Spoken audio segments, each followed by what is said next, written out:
വഖഫ് ബില്ലിൽ കോൺഗ്രസിന്റെ കൊടും ചതി. വഖഫ് ഭേദഗതി ബില്ലിൽ കോൺഗ്രസിന്റെ നിർണായക ബില്ലവതരണത്തിൽ ലോക്സഭയിൽ എത്താതെ പ്രിയങ്ക ഗാന്ധി വിട്ടുനിന്നു. അതേസമയം സഭയിലുണ്ടായിട്ടും ചർച്ചയിൽ രാഹുൽ ഗാന്ധി പങ്കെടുത്തില്ല. 2 മണിക്കൂർ വൈകിയാണ് സുപ്രധാന ചർച്ച നടക്കുമ്പോൾ രാഹുൽ ഗാന്ധി സഭയിൽ എത്തിയത്. വിവരങ്ങളുമായി സ്വാതി ഇപ്പോൾ ന്യൂഡൽഹിയിൽ നിന്ന് ചേരുന്നുണ്ട്. സ്വാതി, ഇന്നലെ തന്നെ രാഹുൽ ഗാന്ധിയുടെ അസാന്നിധ്യം മാധ്യമങ്ങൾ വാർത്തയാക്കിയതാണ്. രാഹുൽ ഗാന്ധി സഭയിൽ ഇന്ന് ബില്ലിനെതിരെ പ്രതികരിക്കാതെ എക്സിൽ എന്തോ കുറിച്ചു എന്നുള്ളതാണ് നമുക്ക് മനസ്സിലാക്കാൻ കഴിയുന്നത്. വയനാട്ടിൽ നിന്ന് ജയിച്ചുപോയ പ്രിയങ്ക ഗാന്ധി സഭയിൽ പങ്കെടുത്തതുമില്ല, ബില്ലവതരണത്തിൽ വോട്ടെടുപ്പിൽ പങ്കെടുത്തതുമില്ല.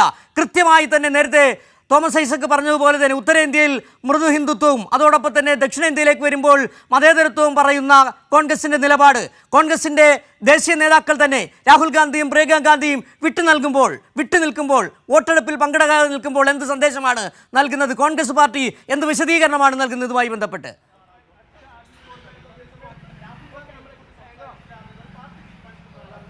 സിജു, തീർച്ചയായും ഏറ്റവും പ്രധാനപ്പെട്ട ബില്ല് പ്രത്യേകിച്ചും രാജ്യം തന്നെ ചർച്ച ചെയ്യുന്ന ന്യൂനപക്ഷങ്ങൾക്കെതിരായൊരു ബില്ല് കേന്ദ്ര സർക്കാർ കൊണ്ടുവരുമ്പോൾ ആ വിഷയത്തിൽ ഐക്യത്തോടെ നിലകൊള്ളുക എന്നുള്ളത് തന്നെയാണ് പ്രതിപക്ഷം എന്ന നിലയിൽ ഇന്ത്യ ബ്ലോക്ക് ഒട്ടാകെ തീരുമാനിച്ചത്. എന്നാൽ ഇന്നലെ സഭയിൽ കണ്ട കാഴ്ച 1 മണിക്കൂർ 45 മിനിറ്റാണ് കോൺഗ്രസിന് ഈ വിഷയത്തിൽ ചർച്ച നൽകിയത്. എന്നാൽ ആ ചർച്ചയിൽ പങ്കെടുക്കാൻ രാഹുൽ ഗാന്ധി തയ്യാറാകാത്ത സാഹചര്യം ഒരിടത്ത് നിൽക്കുമ്പോൾ മറ്റൊന്ന് വയനാട്ടിൽ നിന്നുള്ള MP കൂടിയായിട്ടുള്ള പ്രിയങ്ക ഗാന്ധി വിപ്പൊക്കെ ലംഘിച്ചുകൊണ്ട് ഈ സഭയിൽ പങ്കെടുക്കാത്ത ഒരു സമീപനമാണ് സ്വീകരിച്ചിട്ടുള്ളത്. ഇതിനെതിരെ വലിയ തരത്തിലുള്ള വിമർശനം ഉയരുന്ന സാഹചര്യമുണ്ട്. എന്ത് ഗുരുതര സാഹചര്യം ചൂണ്ടിക്കാണിച്ചുകൊണ്ടാണ് വിപ്പ് നൽകിയിട്ട് പോലും ഈ സഭയിലേക്ക് വന്നുകൊണ്ട് ഈ ഇത്രയും പ്രധാനപ്പെട്ട ഒരു ബില്ലിനെതിരെ ഐക്യത്തോടെ നിലനിൽക്കുന്ന സാഹചര്യമുണ്ട്. അപ്പോൾ വലിയ പ്രതിഷേധം നേരത്തെ ബ്രിട്ടാസ് MP മാധ്യമങ്ങളോട് കാണുമ്പോൾ സൂചിപ്പിച്ചത് ഇടതുപക്ഷ അടക്കം MP-മാർ വലിയൊരു രാഷ്ട്രീയ സമ്മേളനം നടക്കുമ്പോൾ, മധുരയിൽ രാഷ്ട്രീയ സമ്മേളനം നടക്കുമ്പോൾ, പാർട്ടി കോൺഗ്രസ് നടക്കുമ്പോൾ അവിടെ എത്തിച്ചേരുമ്പോൾ അവരെ തിരിച്ച് പാർലമെന്റിലേക്ക് അവർ തിരിച്ചെത്തുകയാണ്.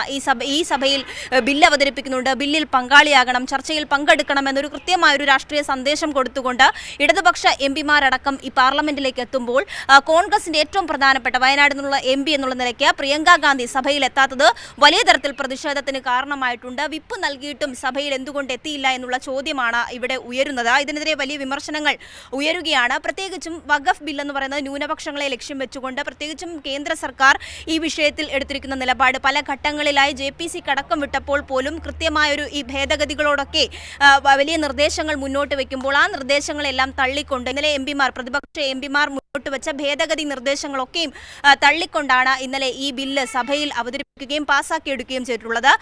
ഇതിനെതിരെ വലിയ വിമർശനങ്ങൾ ഉയർന്നു. ഇന്നും രാജ്യസഭയിലേക്ക് ആ ബില്ല് വരുമ്പോൾ അതിനെതിരെ ഒറ്റക്കെട്ടായി പ്രതിഷേധിക്കുവാനുള്ള തീരുമാനം രാജ്യസഭയിലും MP-മാരെല്ലാം ഒറ്റക്കെട്ടായി കൈക്കൊണ്ട സാഹചര്യത്തിലാണ് കോൺഗ്രസിന്റെ ഭാഗത്തു നിന്നും ഇത്തരത്തിലൊരു ചർച്ചയിൽ നിന്ന് പോലും മാറി നിൽക്കുന്ന സമീപനം, സഭയിൽ പോലും പങ്കെടുക്കാതെ നിൽക്കുന്ന ഒരു സമീപനത്തിനെതിരെയാണ് ഗുരുതരമായ വിമർശനങ്ങൾ ഇപ്പോൾ ശക്തമാകുന്നത്. സിജു, സ്വാതി, ഇതാണ് പ്രധാന പ്രശ്നം. കാരണം നമുക്കറിയാം CPM-ന്റെ പാർട്ടി കോൺഗ്രസ് നടക്കുമ്പോൾ പാർട്ടി കോൺഗ്രസിൽ പങ്കെടുക്കേണ്ട രാജ്യത്ത് നിർണായകമായൊരു ബില്ല് പാർലമെന്റിൽ ഉറപ്പായി MP-മാരുണ്ടാകേണ്ടതാണ്.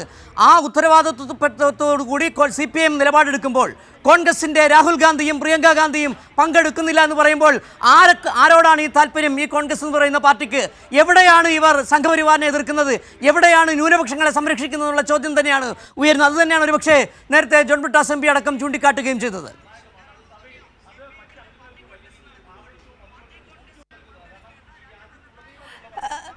തീർച്ചയായും സിജു, ഇത്തരത്തിൽ ഏറ്റവും പ്രധാനപ്പെട്ട ഒരു ബില്ല് വരുമ്പോൾ പ്രത്യേകിച്ചും കഴിഞ്ഞ കാലങ്ങളിലൊക്കെയും കോൺഗ്രസിന്റെ വിവിധ വിഷയങ്ങളിൽ കേന്ദ്ര സർക്കാരിനെതിരായിട്ടുള്ള സമീപനം ചർച്ചയായിട്ടുള്ള സാഹചര്യം തന്നെയുണ്ട്. വിവിധ വിഷയങ്ങളിലും ഒരു മൃദു ഹിന്ദുത്വ സമീപനമാണ് കോൺഗ്രസിന്റെ ഭാഗത്തു നിന്ന് ഉണ്ടാകുന്നത്. വഖഫ് ബില്ലിനും ഇതിനെതിരെ വലിയ പ്രതിഷേധങ്ങൾ രാജ്യമെമ്പാടും വിവിധ സംഘടനകളുടെയൊക്കെ ഭാഗത്തിൽ പ്രതിഷേധങ്ങൾ ഉണ്ടാകുന്ന ഘട്ടത്തിലും ഇപ്പോൾ കഴിഞ്ഞ ദിവസം ഈ ബില്ലിനെതിരെ വിവിധ MP-മാർ കഴിഞ്ഞ ദിവസം സഭയിലടക്കം ഈ വഖഫ് ബില്ല് കത്തിച്ചുകൊണ്ട് അടക്കമുള്ള കുറിപ്പ് കത്തിച്ചുകൊണ്ട് അടക്കമുള്ള പ്രതിഷേധത്തിലേക്കൊക്കെ പ്രതിപക്ഷ MP-മാർ പോകുന്ന സാഹചര്യം നിശിതമായി തന്നെ ബില്ലിനെ വിമർശിക്കുന്നു. ബില്ലിനെ ഭരണഘടനാ വിരുദ്ധമാണെന്നും ന്യൂനപക്ഷങ്ങൾക്കെതിരെ